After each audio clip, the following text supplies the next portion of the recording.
Assalamualaikum warahmatullahi wabarakatuh. Alhamdulillah rabbil alamin. Hamdan katsiran tayyiban mubarakan fih. Kama yuhibbu rabbuna wa yardah. Wassalatu wassalamu ala asyrafil anbiya'i wal mursalin wa ala alihi wa sahbihi ajma'in, amma ba'd. Kaum muslimin yang dirahmati Allah Subhanahu wa taala, pertama-tama marilah kita bersyukur kepada Allah Azza wa Jalla atas segala nikmat yang begitu banyak yang diberikan kepada kita semua, sehingga kita dapat melanjutkan kembali pembahasan kita di ilmu warisan atau ilmu faraid. Semoga Allah Subhanahu wa taala memberikan keberkahan bagi kita semua dan memberikan ilmu yang bermanfaat. Kemudian salawat serta salam kepada baginda Rasulullah sallallahu alaihi wasallam beserta para keluarga-keluarganya dan sahabat-sahabatnya serta orang-orang yang selalu istiqamah mengikuti sunnah beliau hingga hari kiamat. Kaum muslimin yang dirahmati Allah Subhanahu wa taala, setelah kita selesai dari pembahasan asabah, kemudian kita sudah membahas beberapa contoh kasus yang ada di dalam asabah, yaitu yang mendapatkan sisa. Kita akan lanjutkan ke pembahasan yang sangat penting dalam pembahasan ilmu faraid, yaitu al-hajb. Apakah yang dimaksud dengan al-hajb? Al-hajb secara bahasa artinya al-mana', yang mencegah, yang menghalang, atau yang melarang. Wa minhu, di antara kata yang diambil dari kata al-hajb adalah al-hijab. Apa itu al-hijab? Lima yustaru bihi syai' wa yamna' minan nazar ilaih. Itu sesuatu yang digunakan untuk menutup sesuatu sehingga terhalang untuk kita melihat kepadanya. Perempuan dia mengatakan, saya memakai hijab supaya tidak terlihat kepalanya, tidak terlihat dirinya yang tidak boleh dilihat. Nah, begitu juga al-hajb secara bahasa, menghalang. Apa yang dimaksud dengan menghalang di sini? Huwa man'u man qama bihi sababul irsi minal irsi. Yaitu menghalang orang yang memiliki sebab untuk mendapatkan warisan dari warisan. Jadi menghalang orang untuk mendapatkan warisan. Dia punya sebab untuk mendapatkan warisan, punya syarat untuk mendapatkan warisan.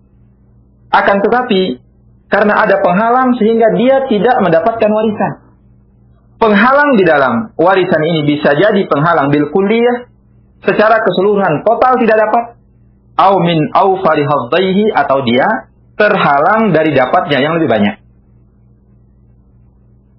Ini adalah al-hajb. Itu terhalang, bisa jadi terhalang secara keseluruhan, tidak dapat sama sekali maksudnya, atau terhalang dari bagiannya yang lebih banyak.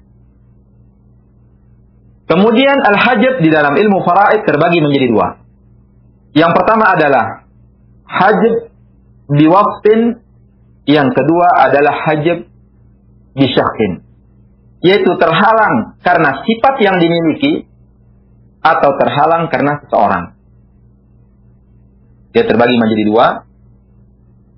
Terhalang karena sifat yang dia miliki, karena sifatnya inilah yang menjadikan ia tidak mendapatkan warisan. Yang kedua adalah karena seseorang yang menjadikan ia tidak mendapatkan warisan. Baik tidak mendapatkan bagiannya yang lebih banyak, atau tidak dapat sama sekali. Kemudian bagian yang pertama, orang itu terhalang karena sifat tertentu. Ini sudah kita jelaskan pada pembahasan yang lalu, yang kita kenal dengan mawani' al-irs, yaitu penghalang dari warisan. Yang menghalang orang dari warisan itu ada tiga.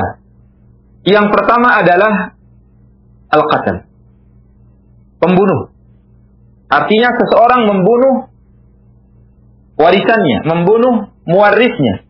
Seorang anak membunuh bapaknya, maka anak yang membunuh bapaknya tidak mendapatkan warisan dari bapak yang ia bunuh, di bapaknya sendiri. Karena apa? Karena sifat membunuh inilah yang menjadikan ia terhalang dari mendapatkan warisan. Mungkin dia tidak sabar, ingin mendapatkan warisan dari bapaknya, kemudian ia membunuh bapaknya supaya dapat ia mendapatkan warisan, maka di sini ia tidak mendapatkan warisan. Karena ia ingin segera supaya bapaknya mati. Masuk dalam kategori man ta'ajjala syai'an qabla awanihi uqiba bihirmani. Barang siapa yang menyegerakan sesuatu sebelum waktunya, maka dia dihukum tidak mendapatkannya, terhalang. Atau juga sifat yang dimiliki oleh ahli waris adalah ar-riq. Dia seorang budak. Maka seorang budak tidak mendapatkan warisan. Ada seorang yang meninggalkan 2 orang anak. 1 budak, 1 merdeka. Maka semua harta ini akan diberikan kepada anaknya yang merdeka, yang tidak budak. Adapun yang budak, itu wujuduhu ka'adamihi. Keberadaannya sama seperti tidak ada. Tidak dianggap. Kemudian yang ketiga yang menjadikan orang terhalang dari mendapatkan warisan, sifat yang ketiga adalah ikhtilafud din. Berbeda agama. La yarithul kafir muslim walal muslim kafir. Tidak memberikan warisan orang yang kafir kepada orang Islam atau orang Islam kepada orang yang kafir. Artinya, ketika ada seorang bapak meninggal, bapak ini Islam, dia memiliki 3 orang anak, satunya beda agamanya, bukan Islam, dia orang kafir, maka hartanya diberikan kepada 2 anaknya saja. Anaknya yang satu tidak dianggap. Begitu juga sebaliknya. Ketika seorang bapak meninggal, dia bukan Islam. Nah, kemudian ada anaknya yang Islam. Maka anaknya yang Islam ini tidak mendapatkan warisan dari sang ayah. Karena perbedaan agama. Maka, untuk al-hajj bil waqf, orang itu terhalang mendapat warisan karena sifat tertentu, ini bisa masuk kepada semua ahli waris. Kepada semuanya. Yang mana mereka yang terhalang mendapatkan warisan karena 3 sifat ini, pembunuh, budak, berbeda agama, wujuduhum ka'adamihim, keberadaan mereka sama seperti tidak ada. Fala yarithun, mereka tidak mendapatkan warisan. Wala yahjibuna ghairahum, dan mereka tidak menghalangi orang. Sebagaimana yang sudah kita jelaskan. Misal, ketika ada orang meninggal, dia meninggalkan ibu dan 2 orang saudara. Meninggalkan ibu dan 2 orang saudara. Tapi salah satu saudaranya ini adalah budak misalnya. Atau salah satu saudaranya ini adalah kafir, bukan Islam. Maka ibunya ini akan mendapatkan berapa? Mendapatkan 1/3. Kan saudaranya 2. Walaupun 2 saudaranya, tapi dia satunya tidak dianggap. Dianggap tidak ada. Kenapa? Karena dia berbeda agama. Karena dia budak misalnya. Maka seakan-akan ia meninggalkan ibu dan 1 orang saudara. Nah, ini adalah yang dikenal dengan mawani' al-irth, penghalang dari mendapatkan warisan, atau sama juga kita sebutkan dengan al-hajbu bil waqf. Orang itu terhalang dari warisan karena sifat tertentu. Yaitu dia budak, dia kafir, berbeda agama, kemudian dia adalah qatil, pembunuh ahli warisnya. Kaum muslimin yang dirahmati Allah Subhanahu wa taala, itulah bagian yang pertama. Kemudian bagian yang kedua dari al-hajb adalah al-hajbu bil waqf bisyakh. Al-hajbu bisyakh. Orang terhalang dari warisan karena seseorang. Karena seseorang. Sebagaimana yang sudah kita katakan bahwasanya ahli waris itu, misalnya laki-laki, ahli waris laki. Seandainya semuanya ada, maka tidak semuanya mendapatkan warisan. Misalnya ada orang meninggalkan kakek, meninggalkan bapak, meninggalkan anak, meninggalkan cucu, meninggalkan saudara, semua jenis saudara, meninggalkan anak saudara, meninggalkan paman, semuanya ada. Maka siapakah yang dapat dari mereka ini? Yang dapat adalah anaknya. Terus cucunya kenapa? Terhalang. Terhalang dengan apa? Terhalang oleh anak. Karena anak lebih dekat kepada si mayit. Kan dia punya kakek, kenapa kakek tidak dapat? Kakek juga terhalang sama bapak. Bapak yang dapat, kakek tidak dapat. Kan dia punya saudara-saudara. Dia punya paman-paman, semuanya terhalang karena keberadaan anak, karena keberadaan bapak. Ini adalah dikenal dengan al-hajbu bis-syakhs. Orang itu terhalang karena seorang. Dan di dalam ilmu faraid, inilah yang dimaksud dengan al-hajb. Ketika kita menyebutkan al-hajb secara mutlak, maka yang dimaksud adalah al-hajbu bis-syakhs, yaitu terhalang karena seseorang. Nah, terhalang karena seseorang ini terbagi menjadi dua. Sebagaimana dalam definisi yang sudah kita sebutkan tadi bahwasanya al-hajb adalah yaitu orang yang memiliki sebab untuk mendapatkan warisan, akan tetapi dia terhalang. Terhalang ini dua kemungkinan. Terhalang dari bagian secara keseluruhan, artinya tidak dapat sama sekali, atau terhalang dari dapatnya yang lebih banyak. Maka dia terbagi menjadi dua. Yang pertama adalah hajbu hirman, yang kedua adalah hajbu nuqsan. Yang pertama adalah dia terhalang hirman total, sama sekali tidak dapat warisan. Yang kedua adalah terhalang dari bagiannya yang lebih banyak. Terhalang cuman tetap dia dapat, hanya saja tidak mendapatkan warisan yang lebih banyak. Hajbun nuqsan, orang yang terhalang dari dapatnya yang lebih banyak. Ini masuk ke dalam semua ahli waris. Masuk ke dalam semua ahli waris. Wa huwa ala sab'ati aqsam. Dia terbagi menjadi 7. Minha arba'atun intiqalat wa minha salasatun izdihamat. Yaitu ada 4 yang intiqalat, ada 4 yang dia berpindah. Maksudnya berpindah dari dapatnya yang lebih banyak. Ada yang 3 adalah izdihamat. Izdihamat itu karena banyak orang. Misal, ada seorang meninggalkan 1 orang anak. Sendirian anaknya. Maka 1 orang anak ini akan mengambil semua harta, banyak dapatnya dia. Misalnya, bapaknya meninggalkan 1 juta. Uang misalnya 1 juta. Maka dia sendiri akan mendapatkan 1 juta. Akan tetapi kalau ada orang meninggalkan 10 orang anak laki-laki misalnya, dan meninggalkan uang 1 juta, maka mereka akan membagi 1 juta ini dibagi 10. Ini namanya apa? Ini namanya izdihamat. Maka semakin banyak orang yang setingkat saudaranya, maka semakin sedikit dapatnya. Misalnya orang meninggalkan istri. Ketika 1 orang istri misalnya, 1 orang istri, sang suami meninggalkan 1 juta. Karena 1 istrinya sendirian dapat 1 juta. Kalau 2 istrinya, berkurang, dibagi 2 yang 1 juta. Kalau 3 istrinya, dibagi 3 yang 1 juta. Kalau 4 istrinya, dibagi 4 yang 1 juta. Maka akan dapatnya semakin sedikit. Nah, ini adalah orang yang terhalang dari dapatnya yang lebih banyak. Karena apa? Karena izdihamat. Karena banyak orang yang semisal dengan dia, berada pada kedudukan yang sama sebagai ahli waris.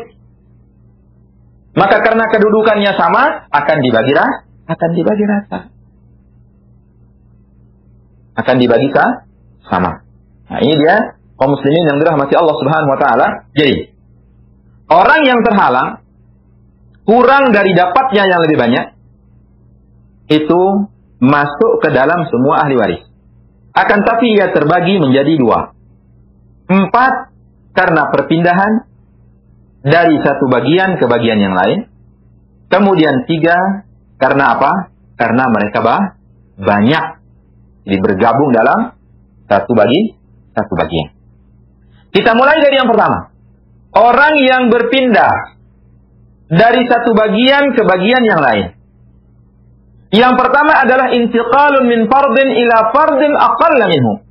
Berpindah dari bagian tertentu yang sudah disebutkan di dalam dalil, di dalam Al-Quran, menuju kepada bagian tertentu juga disebutkan di dalam dalil. Seperti siapa misalnya? Ini ada 5 orang. Seperti istri. Istri, ketika yang meninggal ini tidak punya anak, maka dia akan mendapatkan 1/4. Tetapi kalau yang meninggal ini punya anak, maka akan berpindah dapatnya dari 1/4 menuju 1/8. Begitu juga suami. Kalau yang meninggal istrinya itu tidak punya anak, maka sang suami akan mendapatkan setengah dari harta peninggalan istrinya. Kalau dia punya anak, akan berpindah ke bagian yang lain yang lebih sedikit. Itu dia akan mendapatkan 1/4. Dari apa yang ditinggalkan oleh istrinya kalau istrinya punya anak. Ini yang pertama. Dan ini ada 5 orang. Yang pertama adalah suami, yang kedua adalah istri, yang ketiga adalah ibu, yang keempat adalah cucu, yang kelima adalah saudari sebapak. Cucu ini cucu perempuan dari anak lelaki. Kemudian saudari sebapak. Ibu misalnya, kalau yang meninggal ini punya anak, 1/6 dapatnya. Yang sebelumnya misalnya, kalau yang meninggal ini tidak punya anak, tidak punya far'ul waris maksudnya, maka ibu akan mendapatkan 1/3. Kalau yang meninggal ini punya anak, maka akan berpindah dapat ibu kepada yang lebih sedikit, yaitu 1/6. Atau dia punya saudara, lebih dari 1. Seorang meninggalkan seorang ibu. Saudaranya tidak ada, atau hanya 1. Maka ibu mendapatkan 1/3. Akan tetapi kalau seorang meninggalkan ibu, dan ia meninggalkan lebih dari 1 saudara, 2 saudara misalnya, atau 3 saudara, maka ibunya akan turun dapatnya menjadi 1/6. Kemudian yang berikutnya, yaitu cucu perempuan. Cucu perempuan, kalau tidak ada anak perempuan, berapa dapatnya? Dia akan mendapatkan setengah. Kalau dia sendiri. Atau kalau lebih dari 1, dia akan mendapatkan 2/3. Tetapi kalau ada anak perempuan, dia akan berpindah dapatnya dari satu bagian ke bagian yang lain. Anak perempuan, kalau 1 orang, akan mendapatkan setengah. Maka, untuk menyempurnakan 2/3, cucu perempuan ini mendapatkan 1/6. Pindah dapatnya karena keberadaan anak perempuan. Tapi kalau anak laki, sama sekali tidak dapat. Nah, begitu juga saudari sebapak. Saudari sebapak, dia mendapatkan setengah. Kalau lebih dari 1, dia mendapatkan 2/3. Akan tetapi kalau ada saudari kandung, 1 orang, pindah dapatnya dari setengah atau 2/3 menuju 1/6. Kalau saudari kandung lebih dari 1, 2 orang, maka dia tidak akan dapat. Di pembahasan di Hajj Hirman. Nah, itu yang pertama adalah berpindah dari satu bagian ke bagian yang lain. Yang berikutnya adalah perpindahan dari asobah menuju bagian. Seperti siapa? Seperti bapak dan kakek. Bapak kalau tidak ada anak, dia akan mendapatkan sisa. Begitu juga kakek, kalau tidak ada anak, tidak ada bapak, berpindah ke dia sisa itu. Kalau ada anak lelaki, maka bapak akan pindah dari sisa menuju apa? Menuju 1/6. Karena ada anak. Yang ketiga, yaitu perpindahan dari bagian tertentu menuju asabah. Yang sudah kita jelaskan, yaitu orang-orang yang memiliki bagian setengah ketika sendiri, atau 2/3 ketika lebih dari 1. Seperti anak perempuan, cucu perempuan, saudari kandung, saudari sebapak. Ini kalau mereka sendiri, dapat setengah. Kalau lebih dari 1, dapat apa? 2/3. Akan tetapi orang-orang ini kalau ada saudaranya, maka akan berpindah dari bagian tertentu menuju asabah bil ghair. Anak perempuan, ada anak lelaki. Sudah, bagi mereka dapat sisa, akan tapi pembagiannya lidzakari mithlu hadzil unthayain. Bahwasanya dapat laki-laki itu 2 kali lipat dari dapat perempuan. Ada saudari kandung, dia mestinya dapat setengah karena dia sendiri. Ternyata ada saudaranya, maka dia akan dibagi lidzakari mithlu hadzil unthayain. Ini berpindah dari bagian tertentu menuju asabah. Kemudian yang keempat adalah di intiqalat ini, yaitu perpindahan dari asabah menuju asabah yang lain. Ini berlaku ketika al-asabah ma'al ghair. Ketika ada orang meninggalkan anak perempuan. atau cucu perempuan, atau dua-duanya bersama saudari kandung atau saudari sebapak, maka saudari kandung ini akan mengambil posisi saudaranya. Dia akan mendapatkan sisa yang dikenal dengan asobah ma'al ghair. Nah sekarang, ketika ada orang meninggalkan anak perempuan, kemudian meninggalkan saudari kandung ini dapat sisa. Ternyata ada saudaranya. Tetap dia mendapatkan sisa, akan tetapi kurang. Karena apa? Karena akan dibagi lidzakari mislu hadzil unsayain. Itu saja para jemaah yang dirahmati Allah Subhanahu wa taala. Masih kita dalam bagian yang pertama, yaitu hajbun nuqsan, yaitu terhalang dari dapatnya yang lebih banyak, maksudnya dapatnya kurang. Maka ini terbagi menjadi dua, ada yang intiqalat, ada yang izdihamat. Intiqalat itu ada 4, izdihamat itu ada 3. Insyaallah akan kita jelaskan pada pembahasan berikutnya, akan kita sertakan dengan contoh-contohnya. Kita cukupkan sampai di sini. Subhanakallahumma wa bihamdika, asyhadu an la ilaha illa anta, astaghfiruka wa atubu ilaika. Wa sallallahu ala nabiyyina Muhammadin wa ala alihi wa sahbihi ajma'in. Assalamualaikum warahmatullahi wabarakatuh.